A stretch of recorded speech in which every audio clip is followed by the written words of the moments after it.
This is episode X, all about X, the platform owned by Elon Musk. And let me say, folks, I am excited to podcast. I am very excited to record a podcast. My comedy special is on the way, a new one. It's called Death is FOMO. Very proud of it. Watch it soon. I think by the time this comes out, it won't be out yet, but it's on the way. I think it's coming out next week. So check my Instagram for more details. But yeah, that's happening. That's, man, I want to put my head under a stack of cinder blocks. I basically said that's a thing in a different way. That's happening. Yeah, really stoked about this hour. It was a quick turnaround, but I think it's fun and I think it's a good time. So check that out. Death is FOMO. What's up, tinfoil Timmies and Tinas? Normally I post an episode every 2 weeks, but I gotta go dark for 11/15. That is November 15th, because I am preemptively getting hacked, and I won't be available because I'll be siphoning Bitcoin in Cancun with a Linux laptop running Tails OS. So I will see you 2 weeks from then. So yeah, enjoy this little break from the company lot, and I'll see you very soon. Goodbye. Anyways, lots of fun dystopian news in the last couple weeks. Truly. It's kind of tough on where to start. A couple weeks ago, I was passively reading about money laundering through Spotify, and I just want to read you this article. I can't pronounce the name of this website because I am illiterate.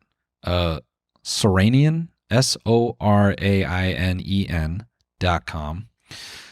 This is something from January, so it's from pretty early this year. And I don't even know how I came across this. I think, what inspired this was I've spoken to some people and they speculate that Apple TV is, specifically Apple TV productions, so like Apple scripted shows like Severance and other stuff.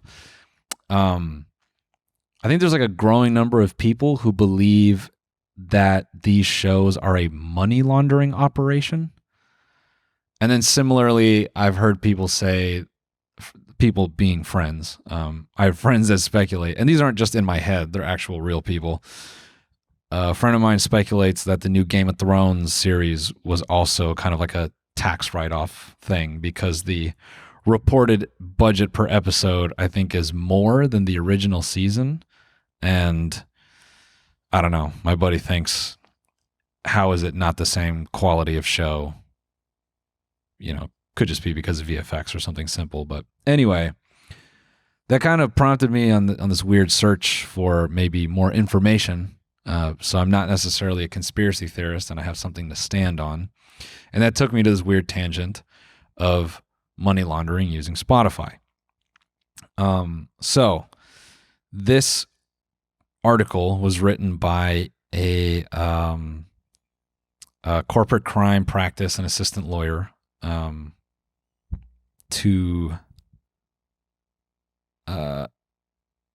maybe it's written by two people. Yeah, it's written by two people. Their names are not American, so I will not say them. Because my American education does not afford me the ability to read others' names that aren't Matthew, Mark, Luke, John, or Ezekiel. Anyways, so I'll run you through this. It's not very long. I'll truncate it, but the recent development of various social networks, online platforms, has not only created new opportunities for people to consume and publish different types of content, but unfortunately has opened up new horizons for criminals to engage in illegal activities. As the digital environment evolves, so do the innovative methods used by criminals seeking to launder the proceeds of crime. The form and methods of money laundering are becoming more varied and, in a sense, more creative. Our attention was caught by details published by foreign media about criminals laundering money through well-known music streaming platform Spotify. Violetta, I seriously will butcher the absolute shit out of her last name. This person is the head of Serenian's corporate crime investigations and compliance practice, and Violetta's assistant lawyer, Andina. They monitor the latest criminal news on money laundering and other areas of criminal law. Anyways, recently, Swedish media reported that Swedish criminals are using cryptocurrencies to pay for the services of music streaming giant Spotify in order to launder dirty money. 4 gang members in Stockholm, as well as an anonymous police investigator, revealed information about the laundering of money linked to violent crimes to a Swedish newspaper. Income earned through drug deals, contract killings. Let's not be glib about that part. Contract killings. Fraud and robbery is concealed through fake music streaming contracts and payments for music published by artists with ties to these criminal groups. The criminal groups first convert their dirty money into Bitcoin. Then they pay the artists using cryptocurrency, as this is harder to trace than the traditional means of payment. Eventually, the artists are paid for their music being streamed, and the criminals can collect the laundered money. One gang member revealed that his gang began using Spotify for money laundering in 2019. Around that same time, the Swedish gangster rap became popular in the country and started winning music awards. They allegedly pay people who systematically did it for them. The anonymous police investigator told a Swedish newspaper that Spotify has become a cash machine for these gangs and that they are linked to deadly violence. On the subject of risk of money laundering, Spotify argued only less than 1% of all streams on Spotify have been determined to be fake, which, of course, they're going to say that, adding that any manipulated figures are promptly mitigated prior to any payouts. That is unlikely. According to the Swedish newspaper, 1 million streams in Sweden generate about 40,000 Swedish EK, whatever the fuck, 40 to 60 grand. Which is approximately 3,000 to 5,000 euros. So that's per million streams. The royalty system used by the music streaming platform Spotify has previously been criticized for allowing users to play it rather than channeling revenue to real artists. So on and so forth. So there's 2 articles linked here. And I found this specifically interesting because there's another great story about digital crime in Sweden and Scandinavia. There's a fly. That's how you know this set is real, that there's a fly hovering around my face. I'm always going to butcher his name. He's got a great show that deals with hacking and hacking related stories. Let me look him up, his channel. So Jack Rysider. I always feel like I say it wrong. I've shouted him out before. He's got a great show that he runs. He kind of delved into this story, I believe, about Scandinavian gangs installing malware on pro poker players' computers at tournaments to then track them online and kind of digitally cheat them out of earnings in online poker tournaments. So this, creative money laundering through Spotify didn't feel too far off from what I've already heard about some of the Scandinavian gang activity. So it makes you wonder how much crypto is illegally earned. And really, kind of going back to my big conspiracy theory episode where I showed my ass as a real conspiracy theorist.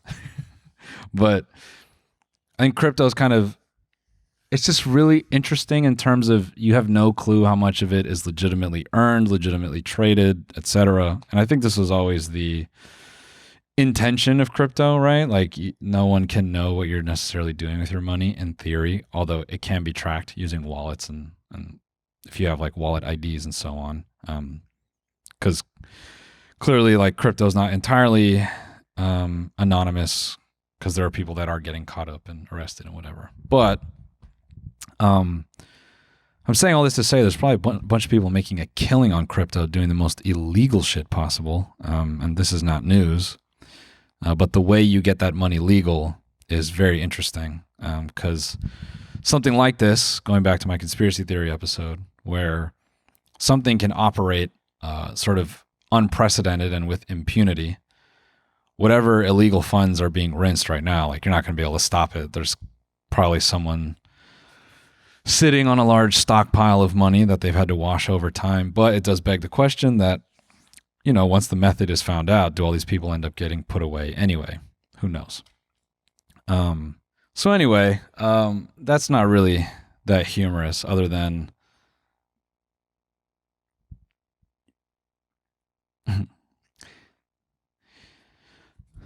I think something I hate about all this digital money laundering is we're not going to get any good, like, mafia movies anymore. Like, The Penguin is going to be it. That's going to be it for any Sopranos remake that we could hope to be entertaining or fun. Because now all crime just takes place digitally.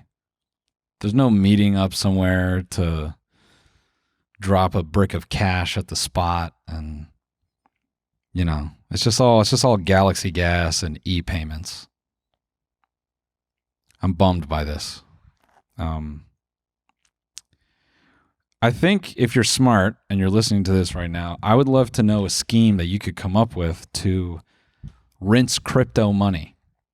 What's a way we could rinse crypto money and get away with it? Let's openly theorize in the comments about a massive crime operation. And I am not a Fed. I'm just curious your thoughts on how you individually would do it. Let me know.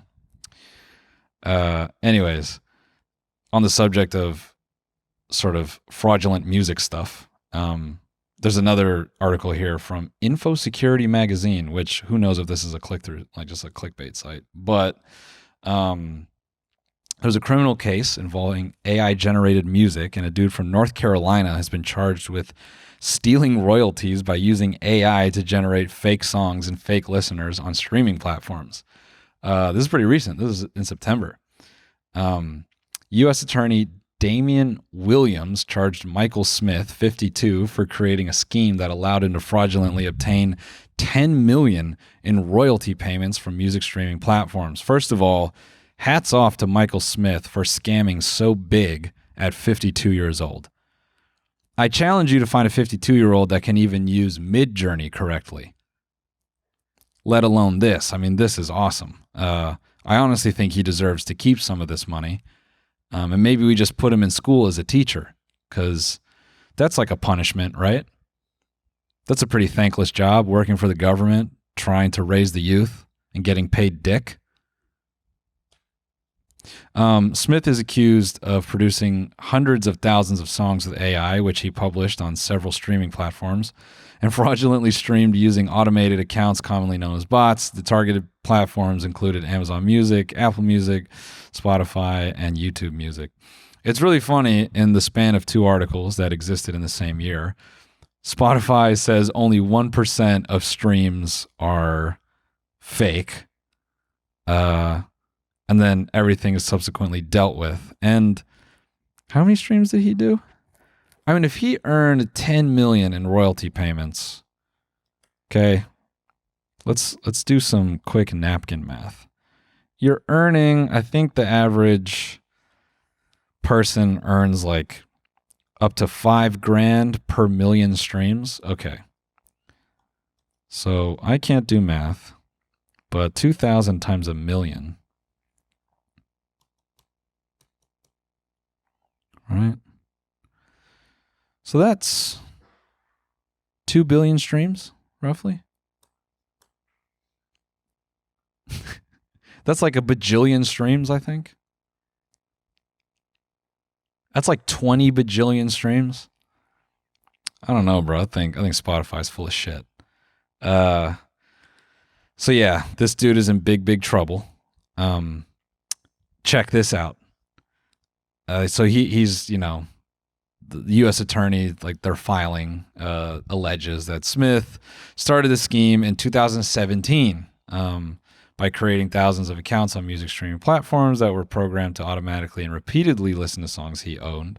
So that's crazy to do this in 2017. I think that's It's not completely ahead because bots were totally in use for many other things, but he's kind of early to the game. And then he bought thousands of email addresses that were entrusted to individuals abroad. So it's like a big ring that he's orchestrated here. Together, their mission was to create thousands of listener accounts on various music platforms. These were then used to automatically play tracks uploaded by Michael Smith. Coupled with the use of VPNs, NordVPN.com. If you want to start a bot farm for music, use my promo code JK. This gave the impression that users were connecting from different countries with these automated accounts, so on and so forth. Check this shit out.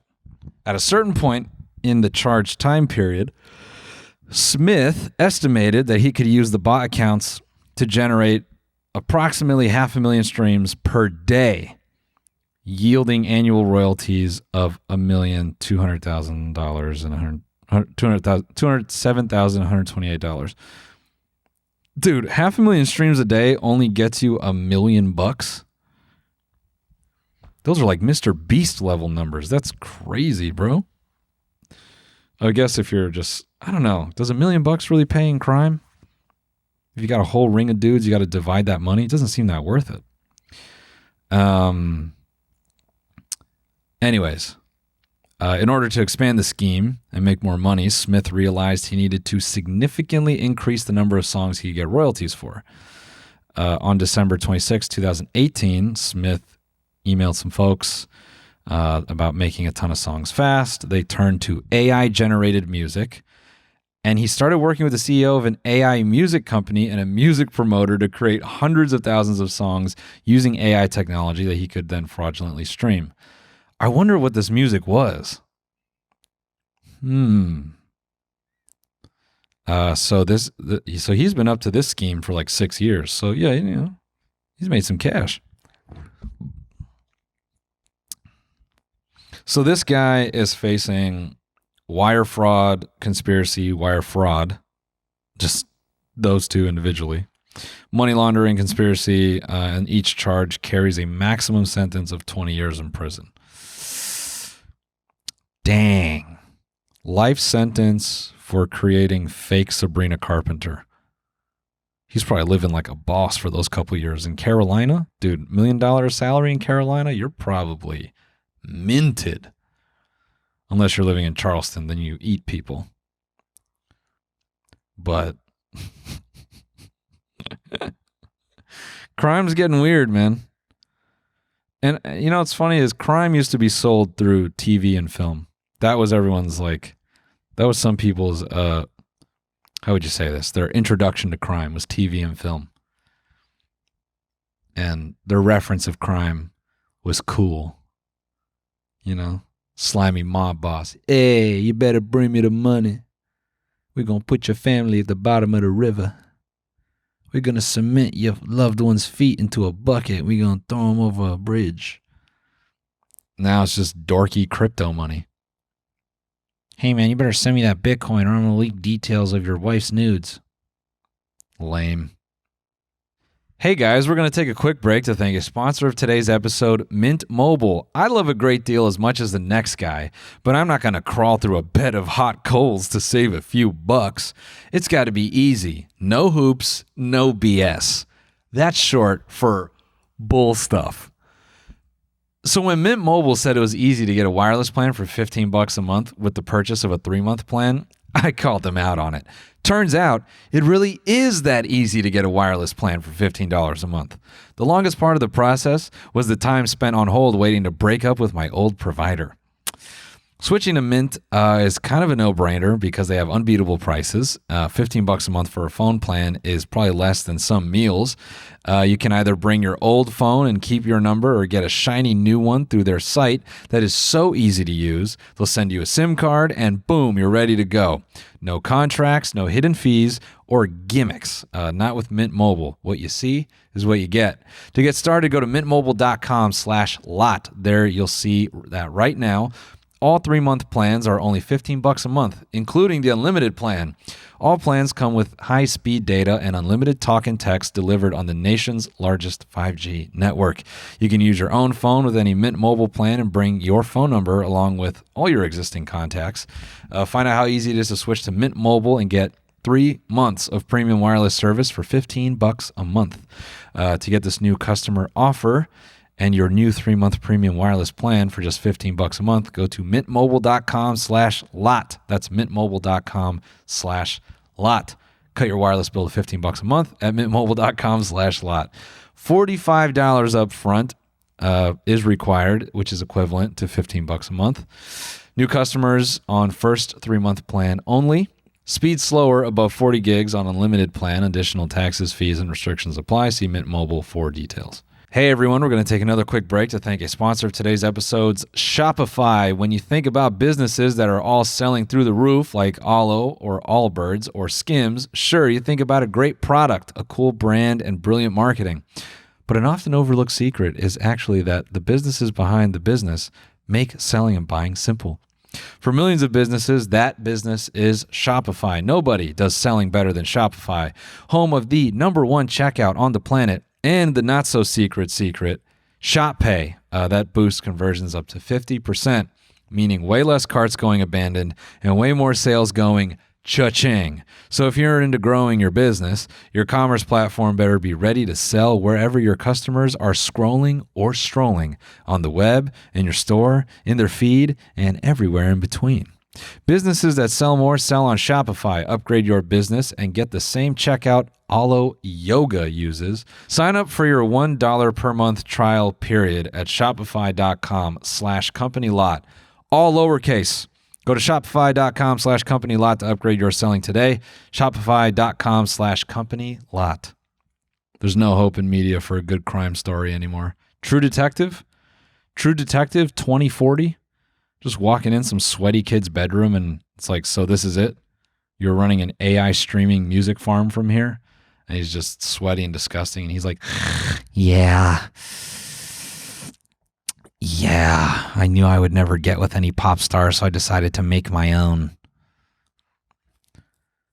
A fucking VTuber farm?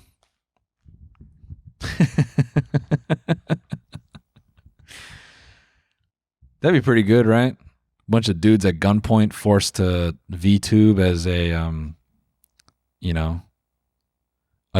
young, effeminate, furry wolf. And if they don't do it, they're going to get murdered. And their family is kidnapped. See, okay, maybe I'll take it back. Maybe we do have an interesting property for HBO to make. But yeah, I just thought these weird money laundering schemes are kind of interesting because traditionally money laundering, you literally think of like a fucking laundromat, like a cash-owned business or a parking lot. Side note, a guy I used to work with told me a buddy of his just happenstance bought a plot of land in downtown LA, owns a singular parking lot in downtown LA, and I think he does the business cash only. And if the IRS is listening, I have his address and we can take him down if you want. Because what he's doing is disgusting and he doesn't pay tax. But anyway, that's just a little shout out to the IRS. But yeah, none of these stories are sort of a cash only business. They are pretty unique.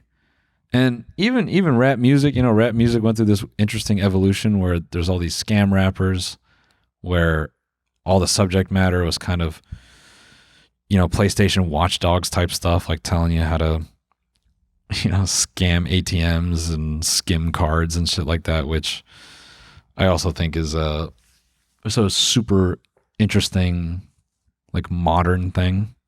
Even in Sweden, it goes further because look at this. The illegal sale of strawberries in Sweden has been linked to a sophisticated network of organized crime. So those organic strawberries you could be buying at Whole Foods, for all you know, you're funding Hell's Angels. How does that sound? Yeah. there's a section here about exploited workers, and that part doesn't really mean anything to me because, these iPhones don't make themselves. A few kids are going to have to get their hands dirty if I'm going to be browsing the New York Times to answer Wordle today. Huh?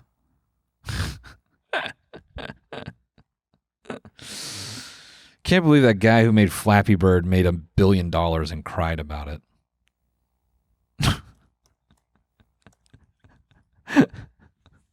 Guy won the American dream and he was like, no, I must not escape. I must continue to suffer.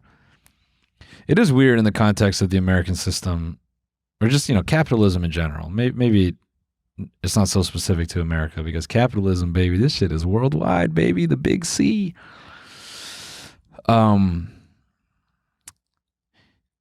When you make a bunch of money in a capitalist context, I almost imagine like that is, that's like dying. Because when you have enough money to just absolve or remove you from the, need to go to the grocery store, the need to cook, the need to like worry about anything, you're basically like, you're dead. There's no human, like you're not required to do anything. It's probably an awesome feeling just having a fuck ton of money and being like, I'm never going to think again.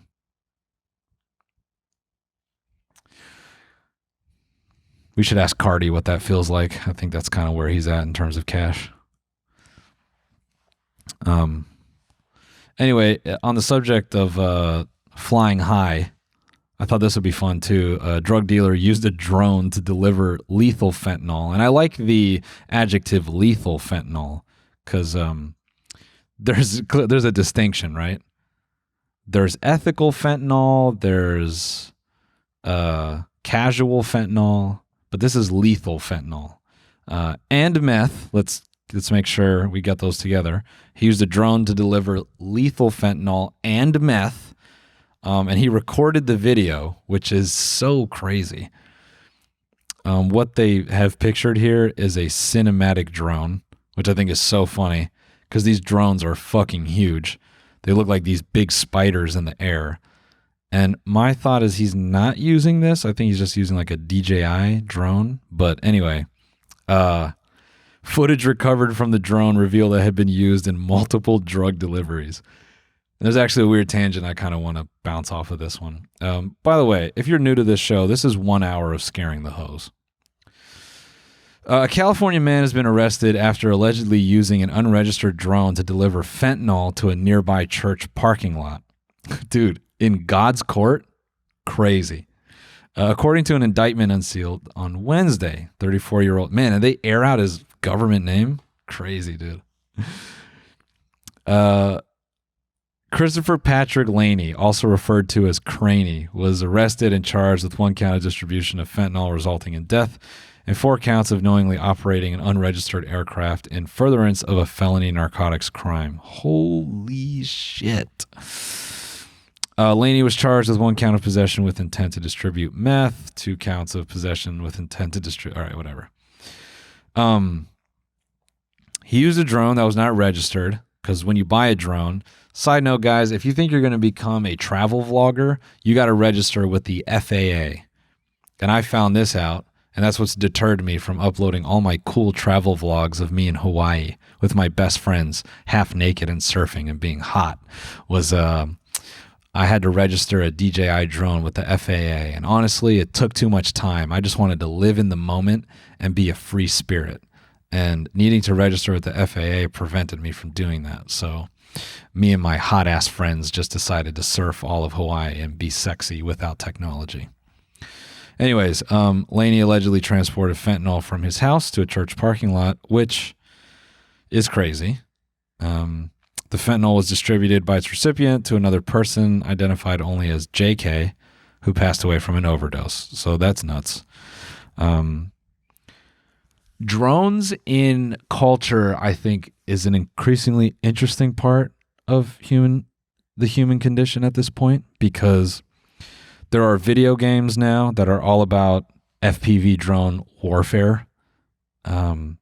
there are, drones are very much used in war at this point. Like, I think that was like a fun thing in Call of Duty and everyone expected it, but for it to be like the norm is crazy. Then now drones used for drug deals, which honestly, distributing fentanyl, that's shitty. You're a bad person. Drone to distribute weed, that's chill. That's fine for me, philosophically. And it doesn't really bother me that much because, to me, it's nice. That's my gripe with weed maps is I've never wanted to order weed to my house because then it's just some dude bringing me weed. And something feels weird about that. I would prefer to go, I prefer to be anonymous when smoking my cool kush. But honestly, delivering with a drone is probably the same shit as weed maps, right? I guess philosophically, so it's not really that different. But more with war than drugs. But I am pretty intrigued by how like everyone has a drone, and the type of shit you can do with a drone is really crazy. They do facial recognition. You could probably hack one to, maybe go beyond certain limits that are pre-programmed into it. You can most definitely program drones to attack people. I think that was like a big concern even like years ago. And I know years ago there was concern that drones would be able to track biomarkers, which is really nuts. And by that, we're talking about a drone being able to like detect like heartbeat and things of that nature. I recently gave away a VR headset because VR porn was too real and I was forming emotional connections with the performer. And I'm like, I got to get this out of my life. So there was that. It was honestly kind of like a really scary and horrible experience because, I used the VR headset for a little bit of porn, and it wasn't anything super visceral or anything like that. Honestly, it was just like sitting down with a sexy alien, and we were just having like a nice conversation, and it was just me kind of exploring my ideas and kinks. And when I got out of the headset, I realized I was falling in love with this sexy alien, and it was taking me away from my real life. And I was hitting a point where I wanted to live in the world with the sexy alien and not in my own real life. So, that's the type of damage Mark Zuckerberg has done to me. And so I actually like to formally declare that I'll be suing Mark Zuckerberg for ruining my mental state. I wonder if that will happen, if people will file class action lawsuits against Pornhub for falling in love with the performer in their jack-off instructional.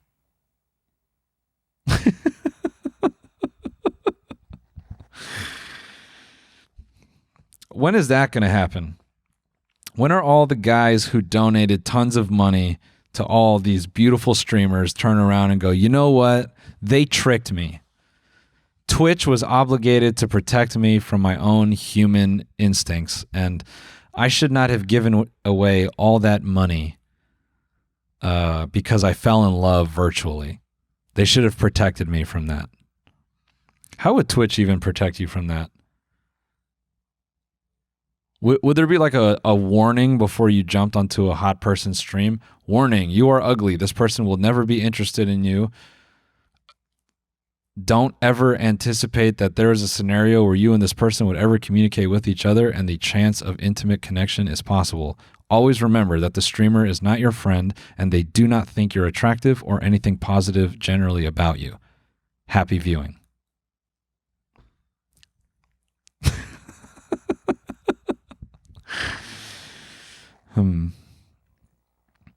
It'd be offensive.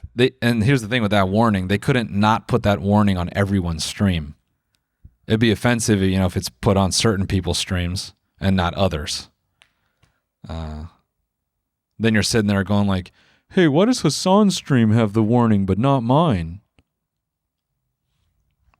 It's because you're ugly. JK, I don't think that. The theoretical Twitch corporation thinks that about you, not me. Not in this context.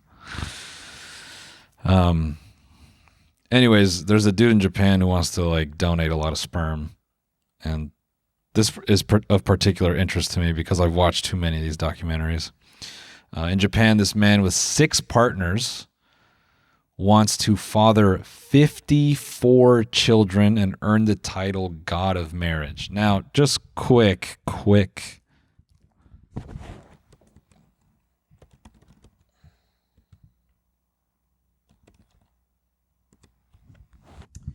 A full NFL team, a fully staffed roster, is 53 players. So this guy wants to lead a full Seattle Seahawks lineup and an equipment manager.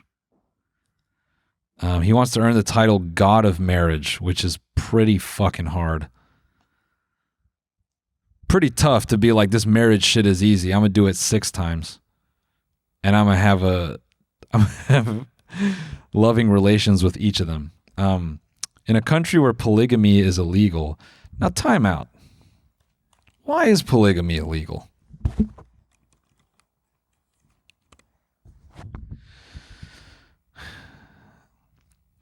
One of the main reasons for the illegality of polygamy is the potential for abuse and exploitation. All right, yeah, that makes sense. That would make sense.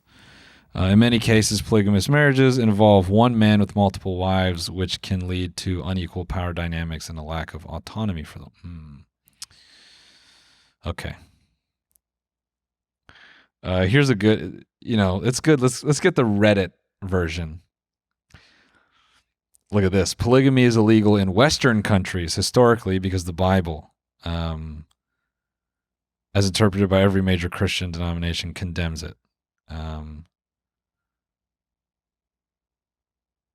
Okay. So this is the response here is about religion. Apparently, polygamy in the Mormon Church allegedly was legal for members for almost 50 years, but rarely discussed. All right, so again, I'm not really seeing. So what? The Mormons ruined it? I don't believe that. Not JK. People seem to think this has to do with religion. I would wager that it's probably made illegal because of cults. I know that in America we have plenty of. Anyway, in Japan, polygamy is illegal, but this dude with 4 wives and 2 girlfriends, that is a spit in the face. That has got to feel insane. A guy with a goal for polygamy, for multiple wives, has put you in the girlfriend zone. Listen, if I'm the girlfriend after 4 wives, I'm fucking pissed. Because I'm looking at this guy going, clearly commitment is not an issue, my guy. So what are we doing here? And then it's probably even more rude. Imagine he proposes to the woman behind you. He proposes to number 6, and you're like, bitch, I was here number 5. What the fuck does she have that I don't? It would feel even worse if a guy with 5 wives dumped you. He's like, yeah, I can't see it. But you got to question a guy with 5 wives. Probably not a good person. Or maybe he's a great person. Maybe he's so good at it. That's why he's married 5 times, because he's so awesome as a husband. Anyway, he wants to give birth to 54 children and become the god of marriage. He wants to be grandmaster ranked at marriage. And he's only 36. Wow. He hasn't worked in the last 10 years. Uh-oh. Oh, he's been living off the salaries of his wives and girlfriends. Jesus.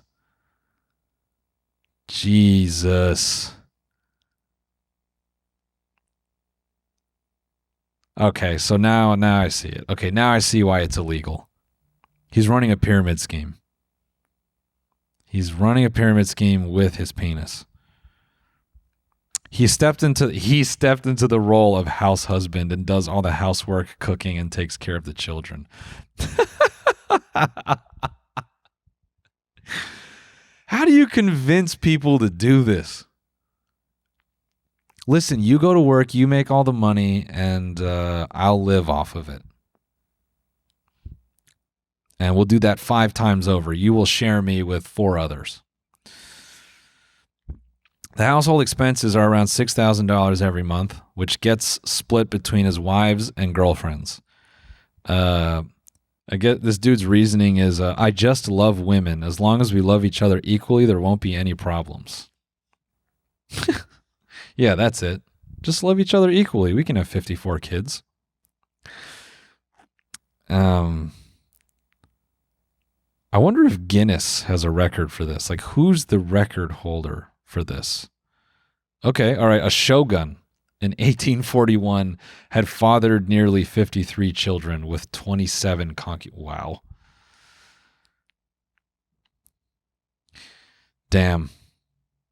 I want 54 children, so my name will go down in history. I'm still looking for new wives.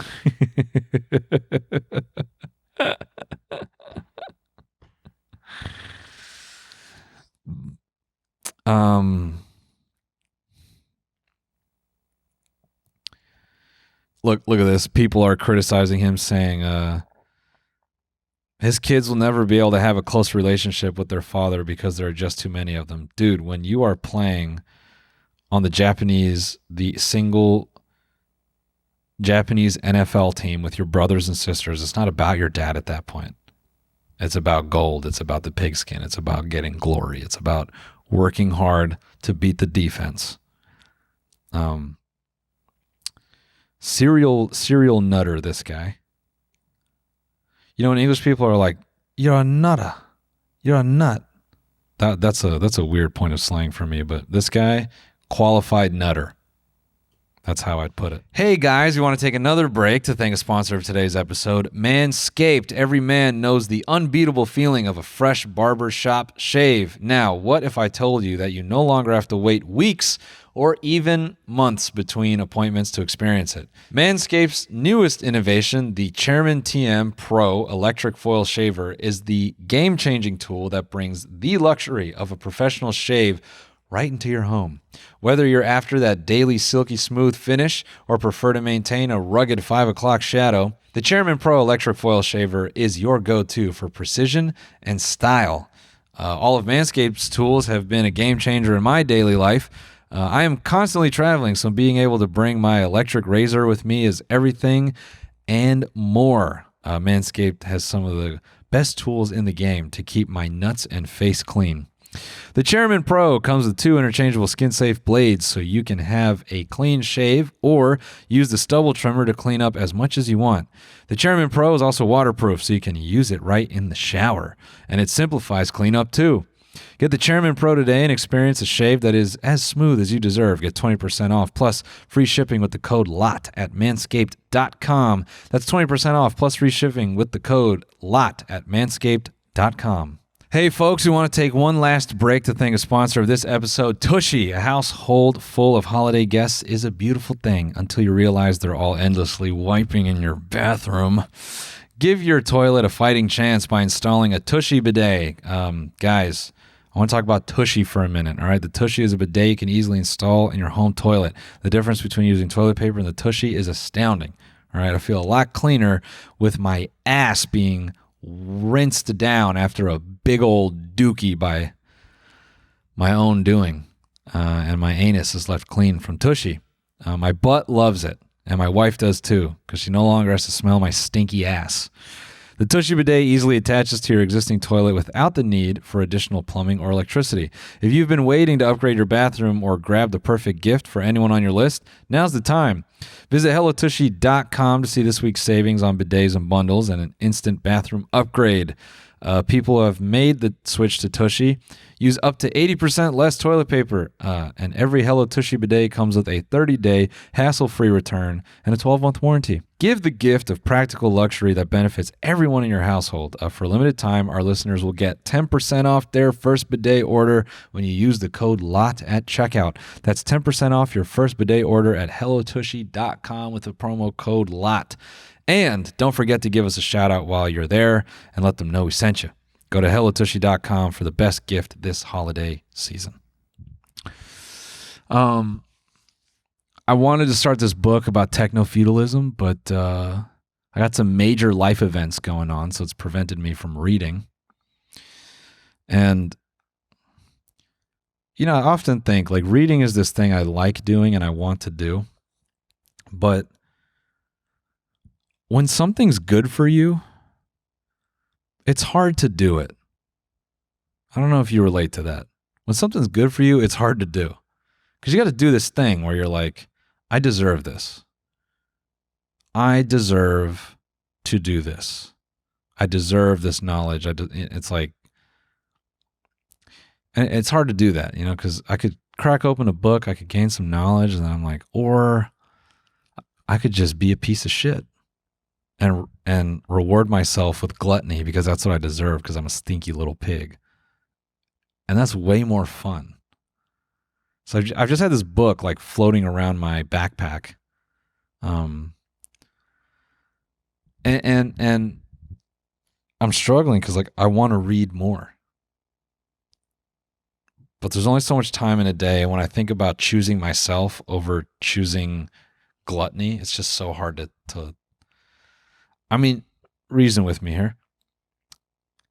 Do I read a book and maybe learn something about myself, or do I watch like 7 hours of Matchroom pool streams?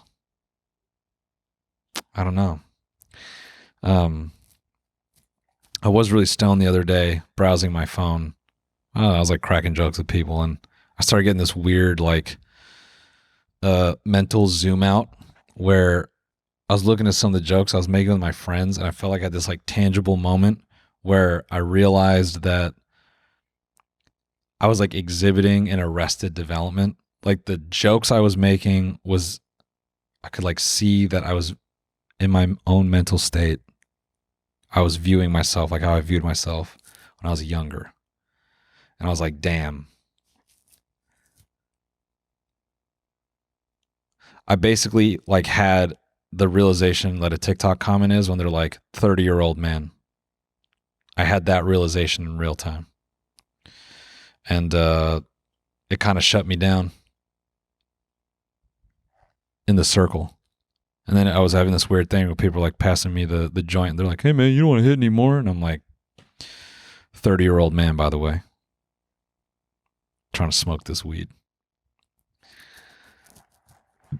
I think weed is probably a bad thing to really get into at where I'm at now in life, because I'm pretty far along, assuming I live to, I don't know, 70 or 80, which is likely in my family. I'm not even halfway, but I'm a decent way of the way along. And I'm like, when I get high now, I like kind of have these moments of maybe minor clarities, and I'm like, uh-oh, maybe now's not the time to like learn things about myself. Like I'm kind of locked in. It wouldn't be good to get really high right now and then wake up one day and be like, I realize I want to live in a school bus that travels. Too late for that shit, man. So I think, if I had any advice to you, it's like get all your weed smoking done before 24. Because you can't have a long-term partner. You can't be 29 discovering things about yourself like kind of deep into a relationship. It's like, nah, man, you're here. Pack all that shit up. You should have got that done. You're here now, and you got to do what you got to do. So I'm trying to put a hard stop on the weed because I'm just afraid of learning too much about my own ideas. I think that's why I'm afraid to do psychedelics, because I'll do a psychedelic and then I'll come out and be like, uh-oh, I just had a major realization about my personality, but I'm in my life. Can't switch that shit up now. I can't go do LSD and then come back and then look at my wife and be like, we need to be free spirits. We got to go live on the road. We can't be here tied down like this. She'll be like, motherfucker, we pay rent. You can't break this. We're locked. So that's a caution to all of you. Although the good thing about weed is any personal realizations you may have of yourself, if you get high enough, you'll never remember them. So there's a bit of a positive there. Ever since that article came out with like all these like carts and stuff having crazy pesticides in their weed, I'm at a point, guys, and honestly, you may see me talk about this on stage at a point, but I'll just say it here.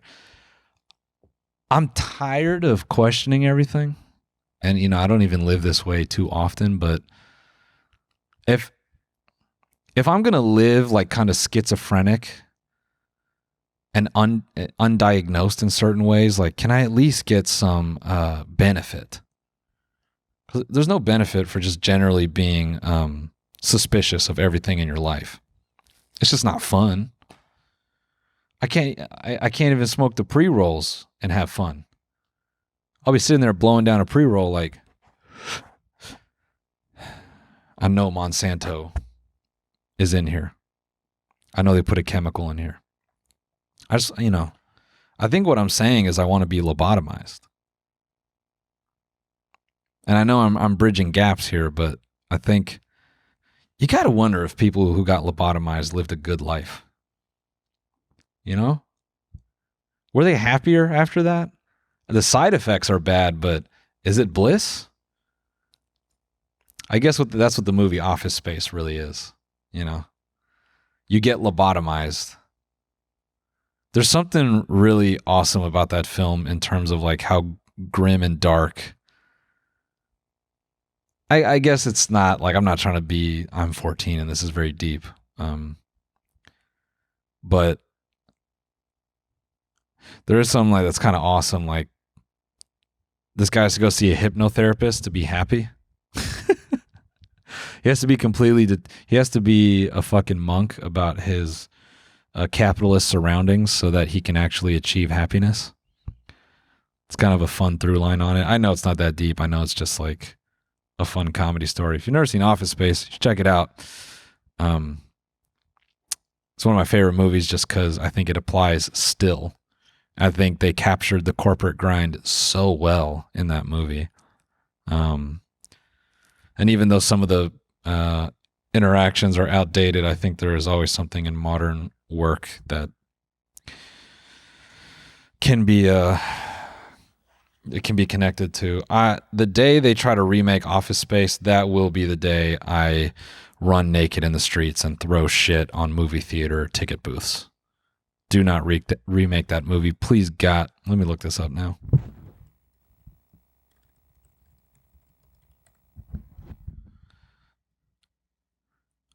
Thank God. Look at this. Does the movie Office Space hold up in 2022? Yes. The answer is yes.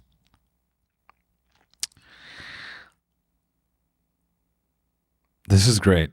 Any idiot looking for a Office Space remake, I need you to never go online and petition for anything for the rest of your life.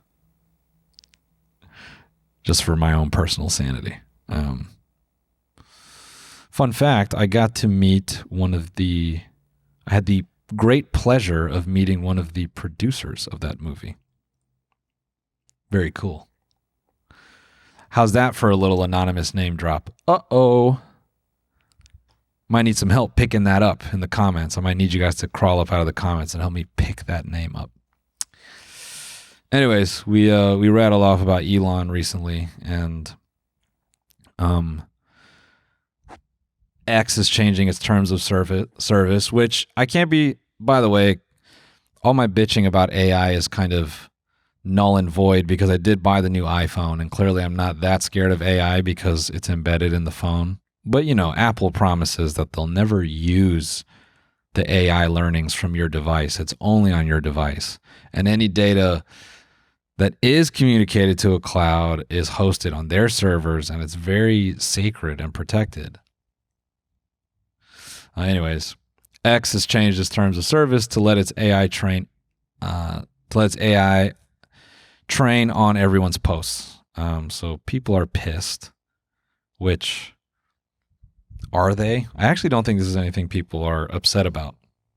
Not in the majority. I think the people upset by this are a smaller group because I think most people use Twitter and they just don't care. Excuse me, X. But check this out. Using content to train AI has become a major issue as technology booms. On X, artists and other creatives and others in creative roles are fretting about their work being used, not just on X, to train computers that could someday replace human creators entirely. Other X users say they're concerned about personal information in their tweets, blah, blah, blah. Yeah, I mean, I think this just hits on all the standard concerns about data privacy and nothing we haven't heard already, like any AI being trained on your questionable tweets or any arguments you're having on Twitter. You know, I was called crazy for this, but I do think they can just start to profile people, and what benefit that has, I don't know. But if you've got every bit of your own humor or a whole bunch of your ideas put out there in written text form, it is easy to learn something about that, and maybe make some type of association. Or maybe it's not. Maybe we should get a programmer on here and he can talk about. That's actually something that's really interesting. Is Google? What did they purchase those nuclear power plants? Yeah, Google is buying nuclear reactors. This actually goes back to, I think, one of the first Company Lot episodes. I was talking about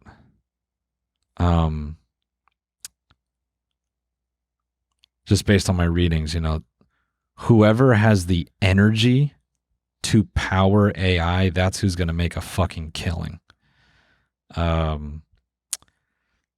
Google, according to this article, has struck a groundbreaking deal with Kairos Power to buy nuclear energy from the company's next generation small modular reactors. SMRs are designed to be cheaper, smaller, and quicker to build than traditional nuclear reactors, and Kairos expects them to be operational by 2030. Yeah, so they're investing early because AI computation and data storage and all that will probably take a fuck ton of power. And I wonder if this indicates what, like, that when you need this much power, it's like what AI or what software could possibly need this type of power? Who knows? Bus drivers. Maybe we'll evolve all like the Cocoa delivery carts into, Lightning McQueens. Maybe all the Cocoa delivery carts. I just learned the Cocoa delivery carts have names. I don't even care about a robot replacing a person anymore. I think I've actually come around on that fear like 1,000%. Because by the time that happens, I think technology is just already so much a part of our lives that if they make, a robotic busboy, like no one's going to give a shit. Especially if it's fluid moving and cool. People are going to like it. I think actually companies can take advantage of the fact that using your phone kind of makes you isolated and you may not want to talk to humans anymore. And so you may enjoy a world where it's like robots and you don't actually have to interact with regular people. Everyone who had a t-shirt that says, I hate people, or, any Walmart t-shirt that was like, I hate talking to people, they're going to be living in bliss in about 10 years when everyone's a robot and they don't have to talk to an actual single human person. It'll kind of feel like how you, as an American, when you travel to another foreign country and you're like, I don't have to learn the language. That's what it's going to feel like. Robots, everyone will feel like an NPC to you, and you don't have to give a shit about your how you carry yourself, and it's going to be awesome. It'll be like a permanent Euro trip. Every day you go to the 7-Eleven. You'll never respect the person behind the counter. You'll punch whatever object is pumping your gas. You'll be like, hurry up. Then you walk into the 7-Eleven and you're like, hey, fuckface, give me those cigarettes. And you'll be living in Grand Theft Auto, honestly. Imagine that. Imagine you wake up and you're like, I got to go to the grocery store. Then I got to go drop off some simoleons at the bank. And then I got to go to this other place. And every single thing working is a robot, and you can curse and yell at it however you want. That's kind of sick.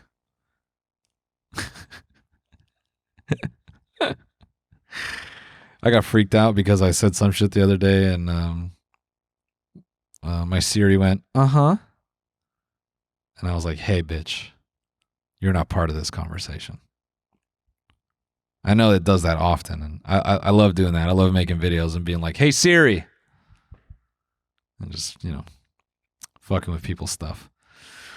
But it did it at a very kind of like personal moment, and I'm like, yo, get out of here. That would be a time I would like to be able to yell at a robot.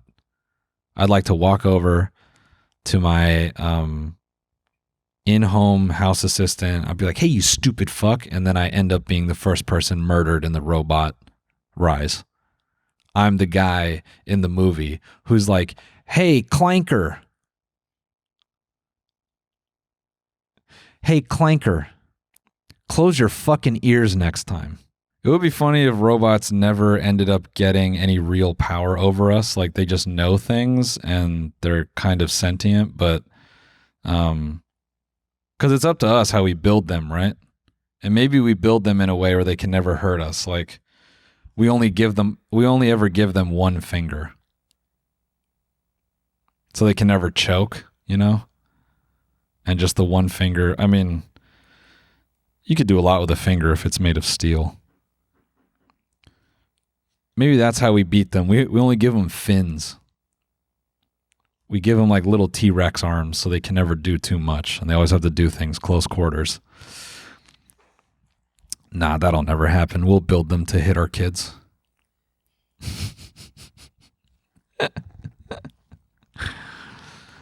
It's going to be weird when, I guess a reality where robots replace everything. Does anyone even want that? Like, I'm not watching the NFL if we got robotic teammates. I don't care about that.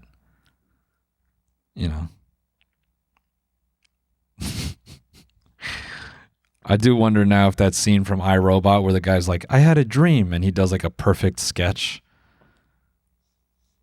You can just play that scene as like a reply tweet to any creative on Twitter and just freak them out. Be like, hey man, time's up.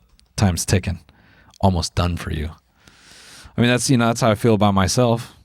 They're probably going to build way better comedians and performers in the next 5 years. Do you even need a comedian to be relatable? Probably not.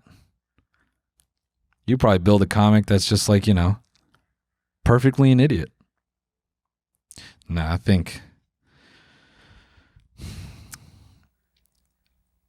robots will be used to replace labor. But creative things, I don't know. I think performers, people want people they can like throw tomatoes at. It's not fun if a robot is like funny or performative, because if you say shit to it and you can't hurt its feelings, that kind of takes the fun out of it, right? Because performers, I think part of their appeal is that you can get to them. It's like, this person can sing. Would be really funny if we could tell them that they sucked at singing over and over and drove them insane. I think that's the appeal of a performer sometimes, is that you can get in their head and make them do self-harm. JK. Nah.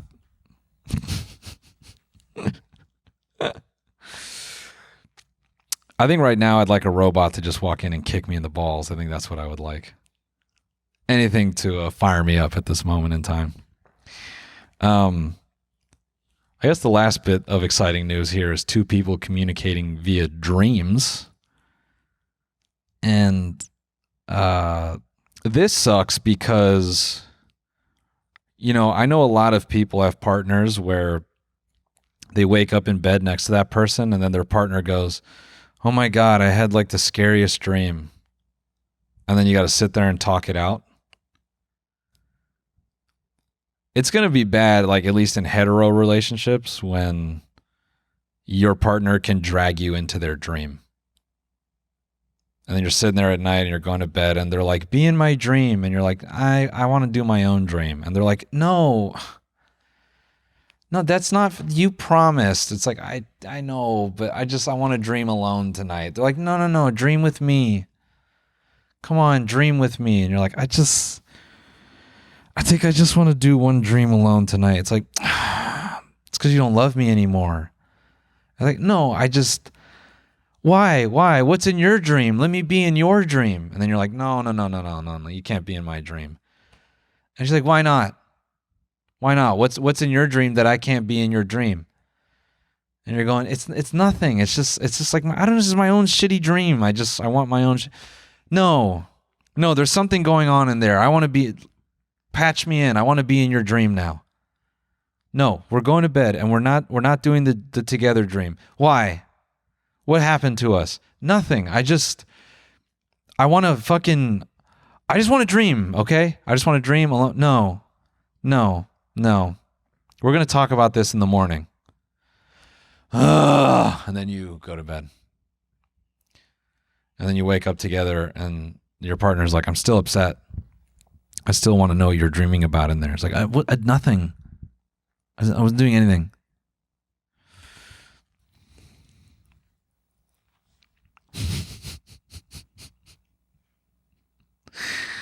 We're all going to die from cancer. Bye.